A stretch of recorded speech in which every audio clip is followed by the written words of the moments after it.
Let's talk about selective abuse. You came out of an abusive relationship, mental abuse, psychological abuse, or even physical abuse. You summoned courage to leave, finally, with your kids or alone. But either way, you came out of an abusive relationship successfully or still alive. And all of a sudden, your ex gets married or is in a new relationship, and you watch them on social media and you see what beautiful relationship they have.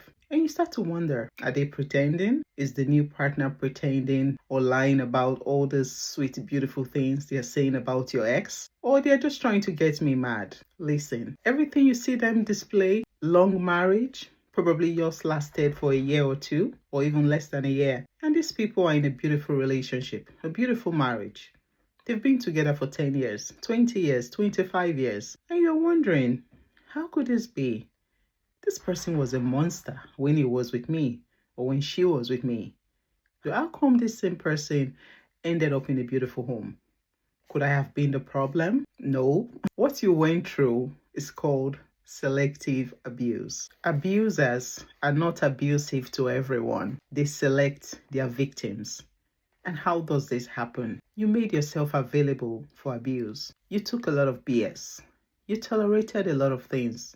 You saw all the red flags and decided to stay. You saw that you were in a wrong relationship, but for the fear of what people would say, you stayed on. And over time, your abuser got to see that you can take just anything, and they continue abusing you until that point where you summon courage to leave. And this abuser is with someone else who does not tolerate nonsense, who does not take BS, who are tough, who do not smile when they are supposed to cry, or who do not cry when it's time to laugh. No nonsense people.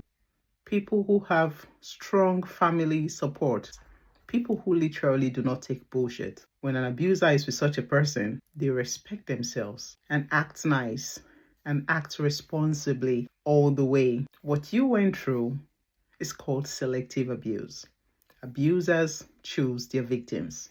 They are not abusive to everyone. So when it's time to tell your story, which is a huge part of the healing process, don't be afraid. Don't let anyone bully you or intimidate you into keeping quiet, because you know it might be really difficult to tell a story about an abuser who is now in a successful marriage, a beautiful home. It's difficult for people to understand you, to believe your truth, because after all, this person left you and this person is with another person and they're living happily. How do you prove yourself? How do you prove your point? Don't forget, what you went through is selective abuse. Abusers choose their victims.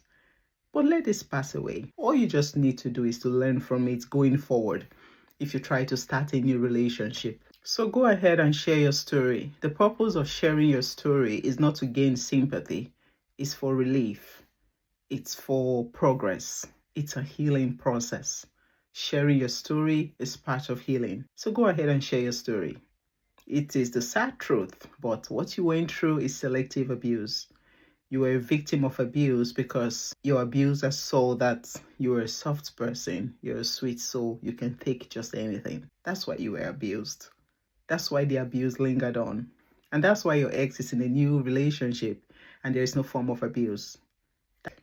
That new person is tough. That new person does not tolerate nonsense. And that's why they are still together. But don't let that stop you from sharing your story. And those who will believe you and come true for you will do.